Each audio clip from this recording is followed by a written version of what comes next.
and her mom and dad knew she's still a good kid, but her mom and dad were like, you're going to pay for your cell phone. Mm-hmm. Yeah. And she had to use her sneaker money. Yeah. And it was one of the most powerful lessons. It was far more powerful than anything I could have brought to the table. And she learned a lot from that and was developing a sense of resiliency too. And that's what many of us have had to learn financial mistakes the hard way.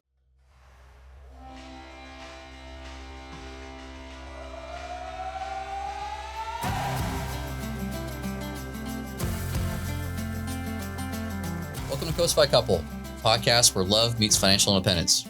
I'm Matt. And I'm Yana. Join us every other week as we dive into the world of CoastFI and share smart money tips for couples. We're going to be talking all about how to strengthen your bond and your relationship and bring you closer to financial independence. One episode at a time. All right, everybody. Welcome back to the show. Today, we've got a special guest, and this is going to be a review of the importance of college planning and how to teach your kids to be money savvy, and also to just destigmatize the discussion, right? So this is actually a really great opportunity because Colleen and I, we met back at FinCon just this past year in April in Atlanta, and this is I knew right away as soon as I met you, I was like, ooh, this is the type of guest I want to have, because we desperately want to teach our own kids how to plan for college, and we don't want them to fall into any traps. And since we don't have any in college yet, it's perfect timing for us. And so we figured, hey, this would be a really good opportunity to get someone who's familiar with the information right on the show. So let me quickly introduce you. Again, this is Colleen Salkow. Colleen's an accredited financial counselor. She holds a master's degree in counseling and was a former middle school and fourth grade teacher with, I think, 5 years of teaching experience. Yep. Is that right? Mm-hmm. Yeah. Did I miss anything? Yeah, no, I'm also a mom of two and an active duty military spouse. So, yeah, so we've had the opportunity, my husband and I have been married for 13 years. We've had the opportunity of living all over the country and in Japan for 3 years. Wow. So that's what... part of the reason why I left the classroom was so that I could be a full-time mom, but I also saw a need for financial education everywhere. Oh, interesting. How long were you in Japan? We were there from 2014 to 2017. Okay. So 3 awesome years. For like on the military base? Is that? Yep. Oh. Yep. We lived in Okinawa, Japan. We lived on a military base, but we had the opportunity. I would go and grocery shop off base because at the time the yen rate was very much in our American dollar favor, and it was fresher produce. And it was also a cultural opportunity for me to go and, eat like the locals. So, it was fun. Did you find that the financial literacy education over there was maybe different or more or less than what you see here? Our kids were toddlers at the time, so I didn't really have the opportunity to go and explore like the educational system in Japan. Mm-hmm. But what I've seen just within the military community is that it doesn't matter if you were, if you grew up in the Northeast, the Southeast, the Southwest, doesn't matter where you've grown up. It doesn't matter if you've gone to college or not, if you joined the military right after high school. It seems like all of us within the military community, there are just these two extremes. Either you know exactly where every dollar is going in that budget, or you don't have any idea. You're just going with the flow. You know that there's going to be a paycheck on the 1st and the 15th of every month, but from there on, it'll happen. Interesting. So it's those extremes that I've seen. And then just the importance of having, a knowledge of where your money is going. So when unexpected events happen, you both can handle it together.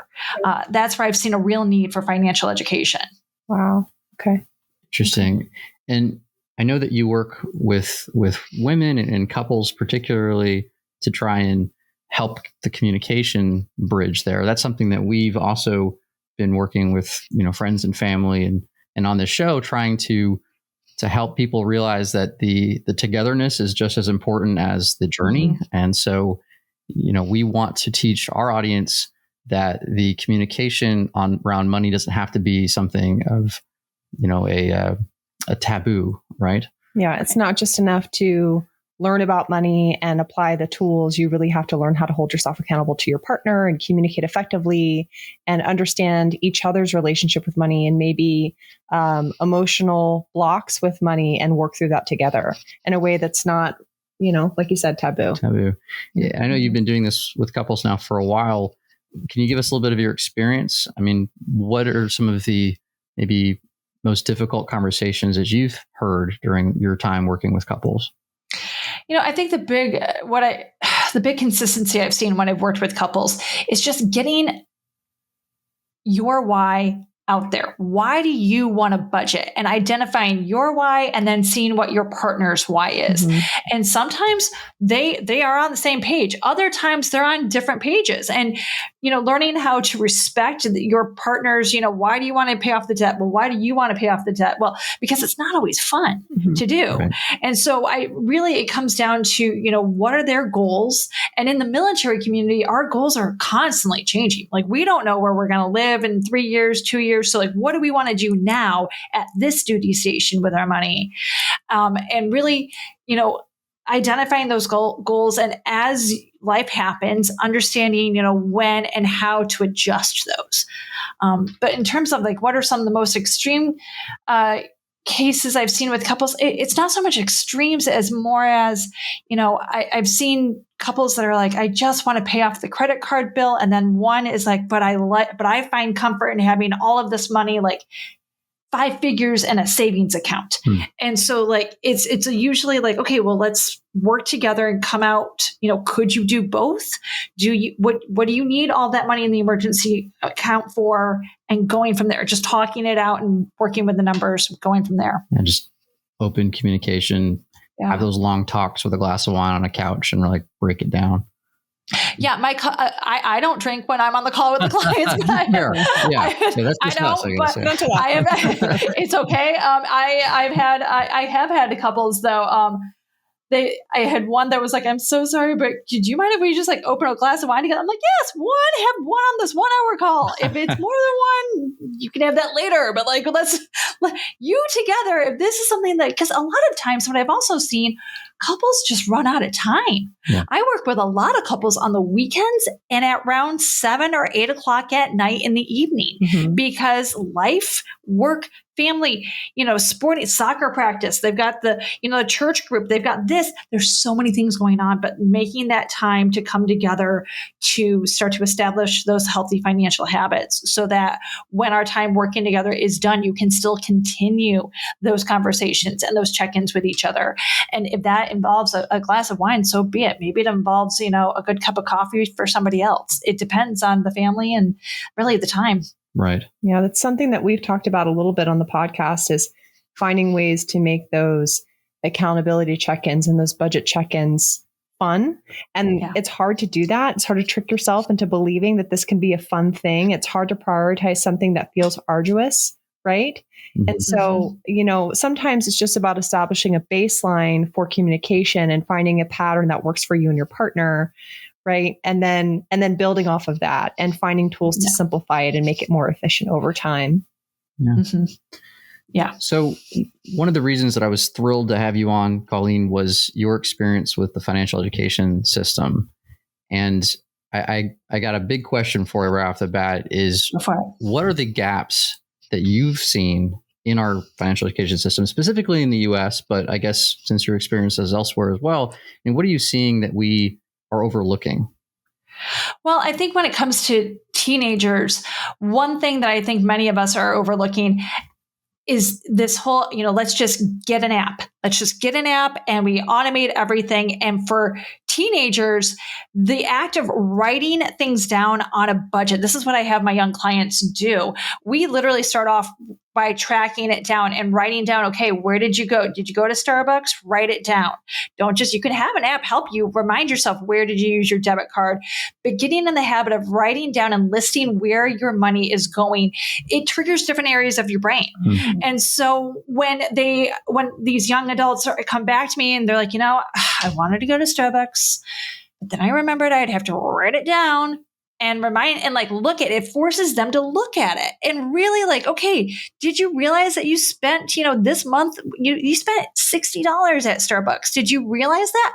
And by having automations, there's pros and cons to automations, but one of the cons, that's one of the gap areas I see with young people, is that it doesn't stick with them. And so many places are going cashless now that they're all, tapping their debit card or holding up their phone if they're using Apple Pay, whatever payment method they're using. Fewer and fewer adults are using cash. Yeah. And so when I was a teenager in the 90s in mid-Michigan, I'd remember like I'd had my money to go to the movies and like get a box of popcorn and maybe like dinner with friends afterwards. Well, that could be like a $20 that $20 Saturday night, you could do that in mid-Michigan in the 90s. You can't do that anymore. And so the act of paying with cash and not getting change back and everything, that also takes away the areas of your brain being triggered. So that's one gap I see right now with young people. Just like the disassociation of actually spending the money and just like ignoring it with a card of sorts. Yeah. Out of sight, out of mind. Yeah. Yeah. Out of sight, out of mind. Yeah. Interesting. Yeah. Very interesting. Yeah. We've had a different experience in the sense that, we're raising kids in today's age, and we started with cash envelopes with our kids a little bit, but we don't carry cash ourselves. And so we'd have to go to the bank to withdraw money or to an ATM to withdraw money and then to pay them for chores or whatever. Like we pay them for good grades is kind of our thing.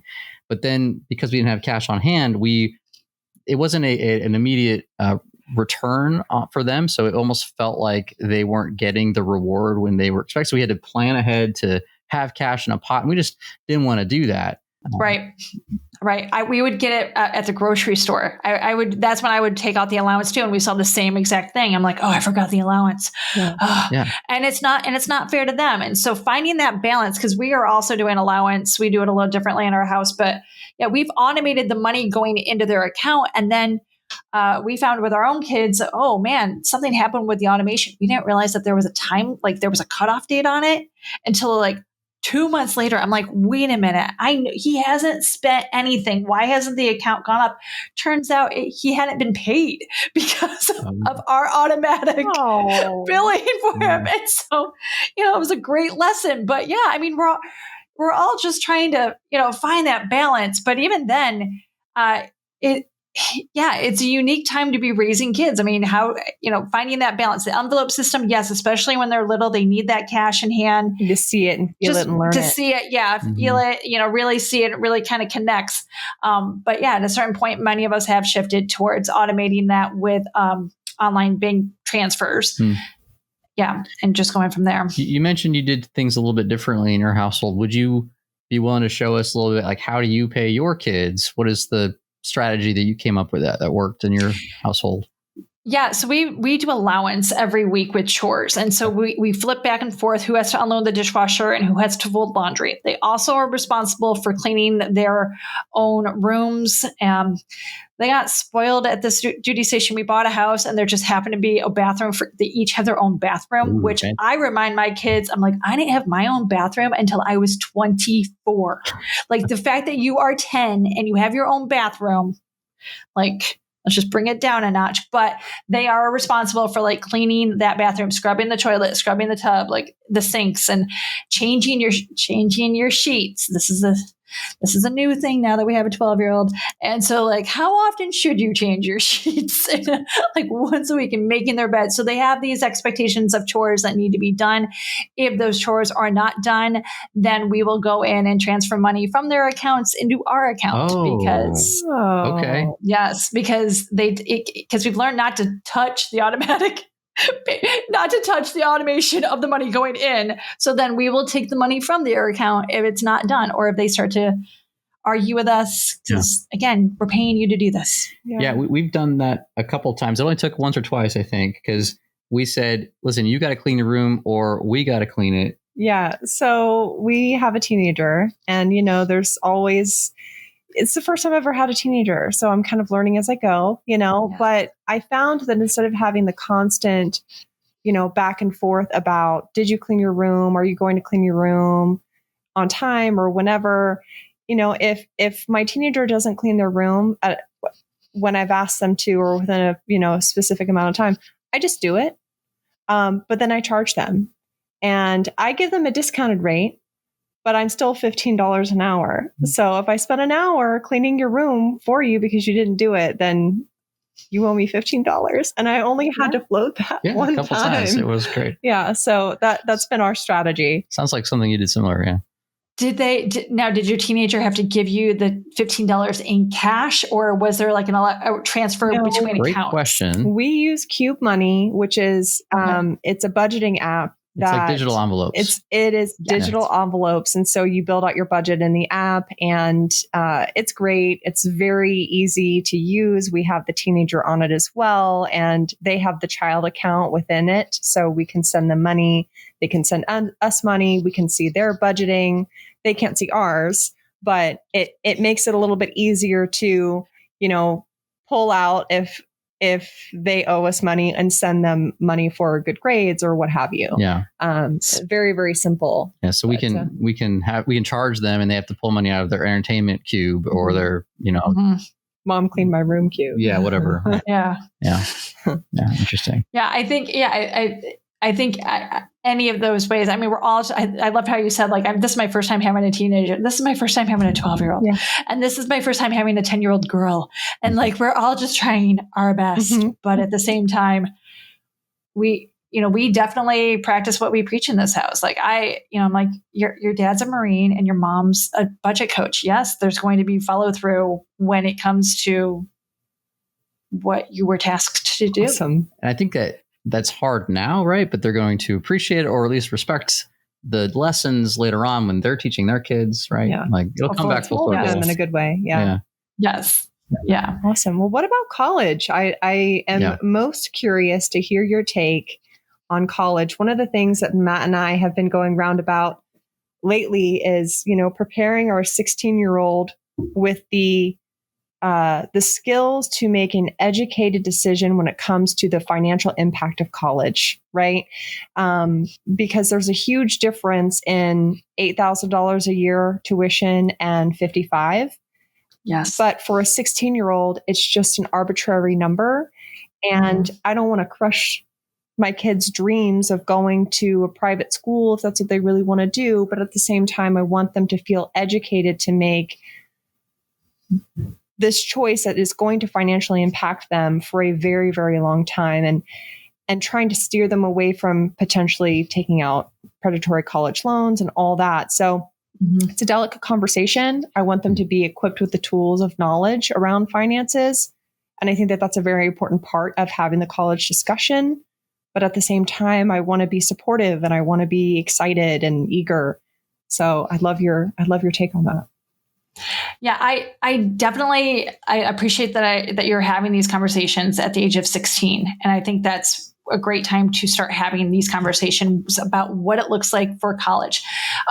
Right now, more and more states are implementing financial literacy as a high school graduation requirement, which is great. I love that. I see it in South Carolina down here. I've seen it in my home state of Michigan. This is great. And it should be, especially when we're looking at, these teenagers, these 17, 18-year-olds looking at potentially taking out over $100,000 of student loans just to go to a public university, an in-state public university. So the reality is we can't change the cost of tuition, but we can start to have these conversations with our teenagers about what does their particular situation look like? Because as we're having more financial education coming into the schools, it's broad. It has to be a broad approach. But as we all know, payday in every home looks different. And so what does it look like? So what does your family have set up for your teenager when it comes to a college fund? Is there a college fund? That's where I would start. Like, let's start talking about what accounts are already in place. Who has been contributing to these accounts? Has it been grandma and grandpa? Has it been, aunts and uncles throughout the years? You never got a present from Aunt, Colleen. Why? Because Aunt Colleen has always made a donation towards the 529 plan. Maybe have these conversations. These are the people that have been included into contributing to these accounts. What are the accounts? Is it a 529 plan? Is it an ESA? Have you set a different account set aside specifically with the intention of going to college, but they don't have the same restrictions as a 529 plan? And what do those numbers look like?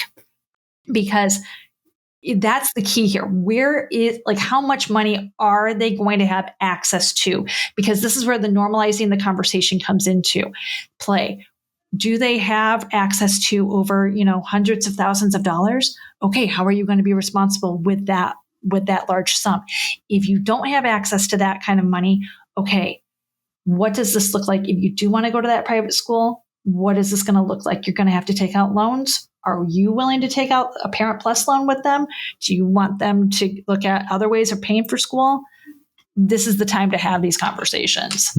So one of the strategies that we recently came up with, and we're still kind of building it out, is having a conversation with our team that is less about this is what we think you should do or this is how we see it, and more so giving them the guidelines of how to fill in the blanks. Let us know your top 3 schools that you're looking at. We'd like to know what the tuition looks like. We'd like to know what scholarships you're looking at getting to go towards those schools. We'd like to know what degree path you want to take and what kind of job you'd be maybe interested in getting with that degree. We want to know what the living costs are going to be for that particular school or city or whatever. Get those details for us. Let us know what you think your pros and cons are, right?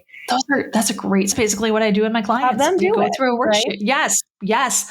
I kind of connect it back to that why. Why do you want to go to college? What do you want to study? Why do you want to look at that school? Is it because they have a really good football team? I'm down here in South Carolina. College football is kind of a big deal down here. Is that going to be worth XYZ in student loans on the back end? Right. Do they offer your major that you're looking at? No. So should you you can still go to the game. Like I share that with a lot of my clients. I'm like, I graduated from Western Michigan University. I still went to Notre Dame football games. I went to University of Michigan games. They didn't care. They still let me go to the game. You can still cheer for them. But I just graduated from a different cheaper. Yes. Yeah, that's true. I think one thing that we're struggling with is because we, full transparency, we have not set up a 529 or any type of educational savings account for our kids. We've been so focused on making sure that we're okay in retirement, that the kids don't have to take care of us. And so I think a lot of our audience is at that stage where they're just in the accumulation phase for themselves. They haven't necessarily set aside money for college. And we talked about this maybe in an episode or 2 ago, where we actually recommend that they prioritize themselves first. It's like if you're falling in an airplane, you have that oxygen mask, you're putting that oxygen mask on yourself first because you don't want them to worry about you. And so, and then when the college talk comes later on, typically I would imagine that someone that's pretty far down the fire path, they might not necessarily have a 529, but that doesn't mean that they can't help support their college student by cash flowing certain aspects of it. True. So it might not be quite as tax advantaged as a 529, but you do have more flexibility, which is one of the options that we keep in our back pocket, right? Yeah. Right. Maybe can we define what a 529 is? Maybe for the audience, Colleen, Yeah, a 529 is an account that families can contribute to that grows tax free, and the purpose of the 529 account is to be used for educational purposes.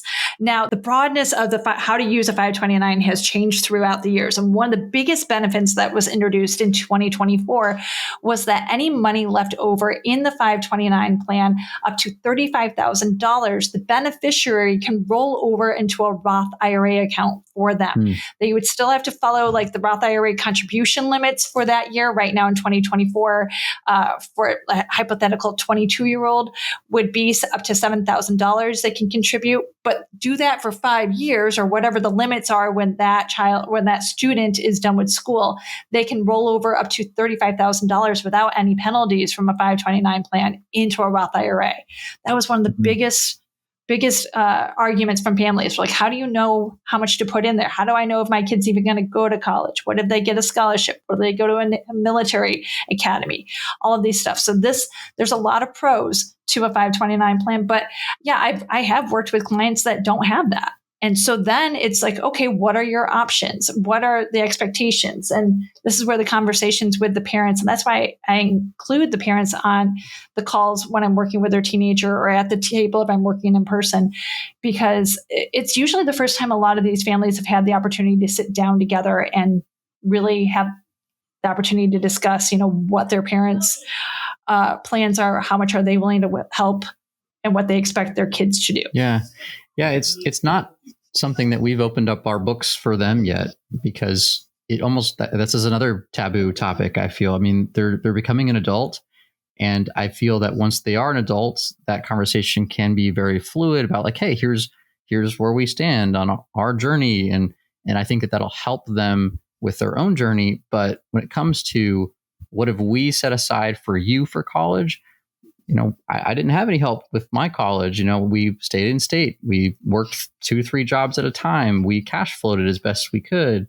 And not that that's the expectation, but, I am a little worried that maybe, our oldest might not fully realize what debt really means yet, because they've not taken any out, and they don't know how detrimental that is for their, long-term return. And so I'm not sure if you've had a conversation with anyone that maybe their kid didn't really appreciate how much of debt they were taking out and how long of a journey that was going to be for them to pay it off. Like, how do you even talk about that? Or vice versa, how much the parents potentially saved for their students, right? For their kids to go to college. Like, again, we saved $10,000 for you to go to college versus we saved $50,000 for you to go to college at 16 or 17 or maybe even 18.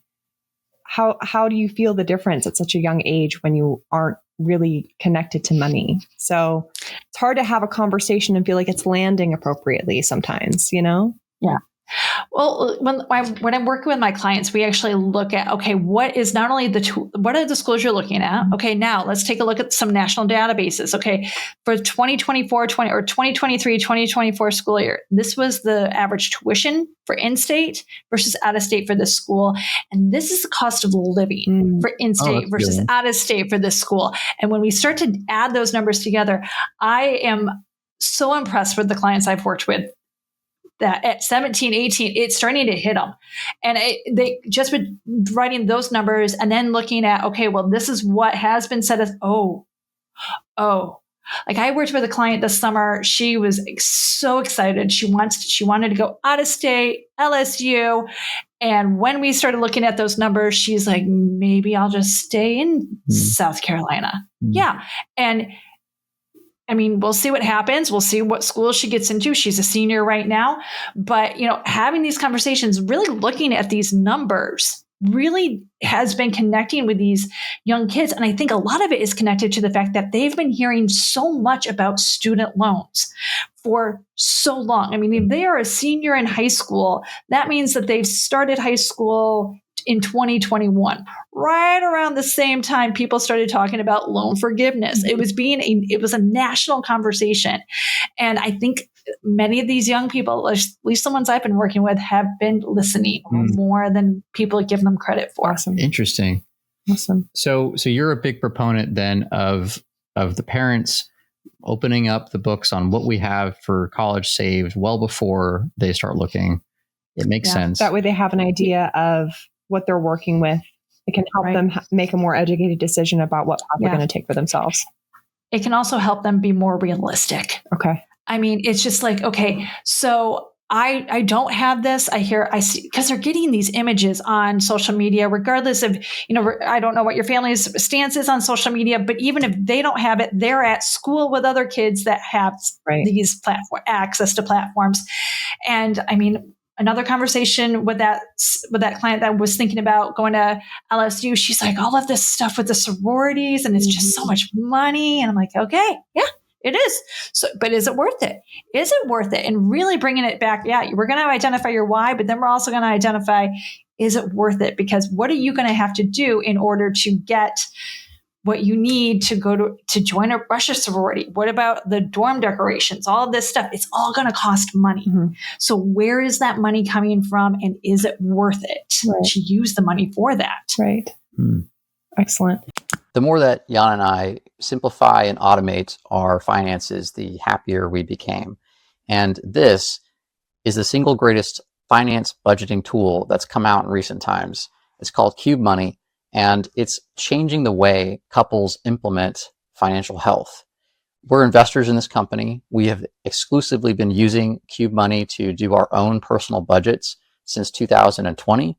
And it's so simple that even our kids are now using it. Cube has developed and patented a technology they call Default Zero. And it requires a category to be opened from your personal budget before you can spend with the card. And then once you spend, it deducts it all in real time. This single feature has made Cube the safest card in the world to use. If you drop it, it always has a zero balance on it unless you open the budgeting app. It's been extremely handy for us, and it saved us actually several instances of fraud, and we're never going to go back. Cube is perfect for families too, because they've got shared spending categories that allow you to spend in real time from them, and everyone else in the family can see the updated balance. It's essentially making it 100% foolproof to always stick to our budget. And that has actually been the case. We have not overspent from our budget since we started Cube, and it's amazing. This is the tool that helped us get a handle on our family spending and made our journey to CoastFI so much easier. So if you're ready to take your budget to the next level where you truly can automate it, you truly set it and forget it, then you're in luck, because Cube Money is offering an exclusive deal just for our listeners. Go to cubemoney.com. That's QUBE money.com. And at checkout, use the code COAST. You can try the premium or the family membership for free. And again, we highly recommend it. It's a personal endorsement. We know that if you use the program, it'll work for you. Enjoy. Well, I think that piece of, the talk that we're having tonight is really helpful in how we're going to continue having these kinds of conversations with our teenager. And I'm really interested to see, how that lands and how that goes. And it's hard because they're 18 and technically can take out whatever loans they want, even with us not present. And so at that time, they'll be at that time. And so I think that's our fear as parents, is that our kid is going to go out and take out a bunch of student loans. Like, oh, yeah. Well, I mean, I remember being on campus and seeing, tables for these vendors who are selling credit cards for a slice of pizza. So those laws have changed. It sounds like you may have been in college around the same time I was. Yeah. I graduated high school in 2002. I will put that out there. And I remember walking around Western Michigan's campus, and Live Long bracelet, one of those bright orange. Yes, send me up. Right. Or was Live Strong or whatever the bracelet was. What? Yeah. Oh yeah. But again, I come back to my mom and dad did talk about this credit card stuff. You only need you have one credit card. It's for an emergency. My mom was the co-signer on it. And so I knew she was going to see it. And so I better be able to justify what was on that credit card. She was also she also helped us open my brother and I were also, he went to the same university. She helped us open up our checking accounts at Comerica Bank in Michigan. And so what we didn't realize at the time until she brought this up, she was also getting a paper statement of where the transactions were going to. And so she could see every time we went out to the bar. We were 21, but every time we went out to the bar and everything, and she could see it. And my mom still said something. And so just because they're 18, if you are still helping them some way financially, you can still have a say. And I remind that to not only the young clients, but also their parents too. Yeah. Great tip. You still, if they're still on the payroll, if your kids are still on the payroll somehow, some way, even with health insurance, you can still be there to support them and guide them. Yes. I love that phrase, to support them and guide them. I don't ever want to be the type of parent that's like, you have to because I said, or I'm going to pull the rug out from underneath you. I really want to equip my kids to make financially sound decisions, not just for right now, but financially sound decisions that are going to help them 5-10 years down the road. So, yeah. And it also just comes back to starting these conversations now as teenagers. Let's talk about these are our concerns. This is what we've seen with student loans. These are the difference between private loans. These are versus federal loans. This is what, this is what our tell them it's okay to say, like, we don't want this. We don't want you to be in debt. Yeah. We don't want you to be in debt. But at the same time, acknowledge that the cost of tuition at an in-state college is significantly different now than it was in the early 2000s. Mm-hmm. I mean, most of us in the early 2000s, for an in-state tuition, I mean, $30,000, you could get a 4-year degree with about $30,000. Now that's like per year. Yeah. And it's no fault of theirs. It's no fault as ours as parents. It's just the reality. Yeah. So, all right, what are we going to do? I also encourage working during school. For students, studies have shown that students that work 20 hours a week or less with low stress jobs have higher GPAs. Wow.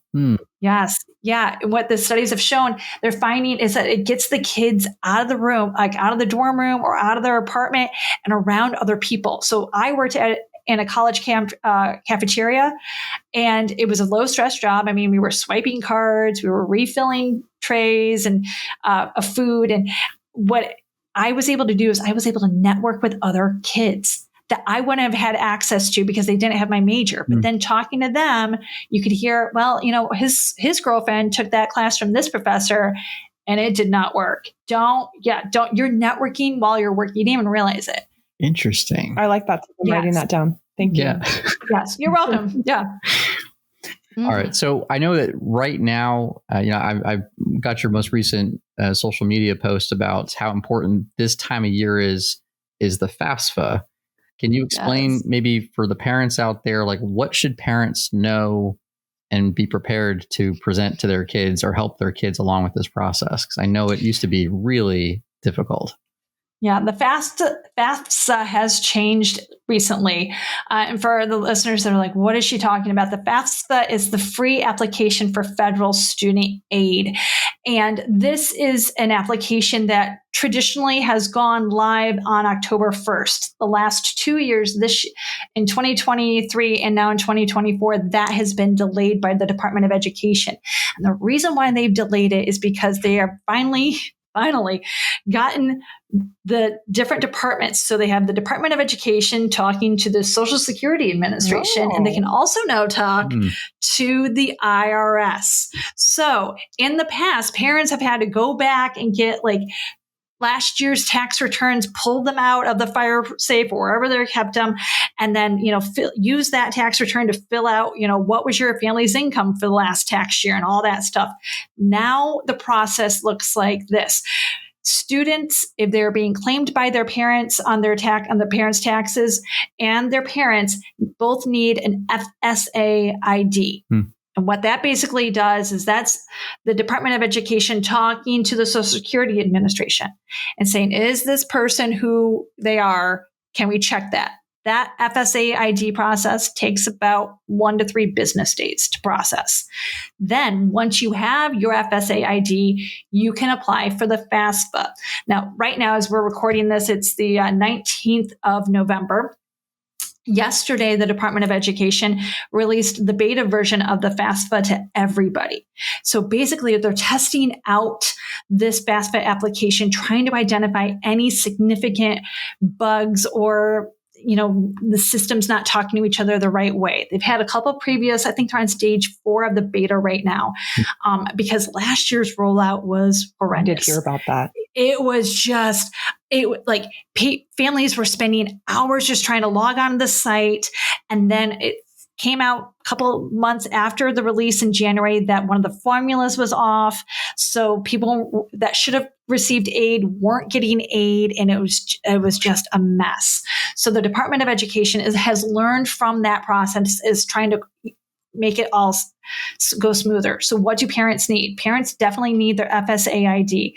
I would still encourage parents to have their paper copy of their 2023 taxes available, accessible. So in case something does come up, they have it right there. They still have it.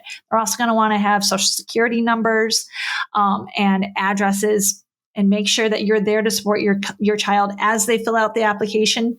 Be the second set of eyes on it. Look it over with them, because the littlest things, like if your child writes out the word road in their address and you use the abbreviation RD for the same address, it can kind of throw it off. Oh. So just make sure that the information you're providing matches up like that. Okay. but it is still encouraged. I haven't had a client yet where I have not encouraged them to fill it out. I would still encourage everyone to fill it out, especially if you're going to a public university, because what they're going to do is they're looking at the federal budget for education, the state budget, and more specifically, the school budget. And so they need that FAFSA application to go through the list, go through those budgets to see what you qualify for. And the sooner you fill it out, the more likely you are to receive grants and scholarships. Studies have shown that students and families that submit their FAFSA in the first 3 months that it's open receive twice as many grants and scholarships as those that wait to do it later on. That's a great tip. Okay. Yeah. Right, so be on top of it. Because we're going to be doing this next year. This time next year. Yeah. And so hopefully by next year, they've rolled it back to October. Ideally, you want it in October because then it gives you more time to compare the aid letters, especially if your teenager is kind of figuring out, like, where do I want to go to school? You want those aid letters to compare who's going to show you more money. Yeah. Amazing. Great tip. Amazing. Awesome. Well, Colleen, I think this has been really educational for us. Like, we're getting our toes now kind of dipped into the pond that is this education stuff for college, and you've been a big help. How can other people out there get in touch with you? I know you've got your own classes and things, but what's the best way to reach out if they are interested in following up with you? Absolutely. The best way to reach out to me would be to go to my website, www.salchowcoaching.com. You can schedule a free 15-minute phone consultation with me right there.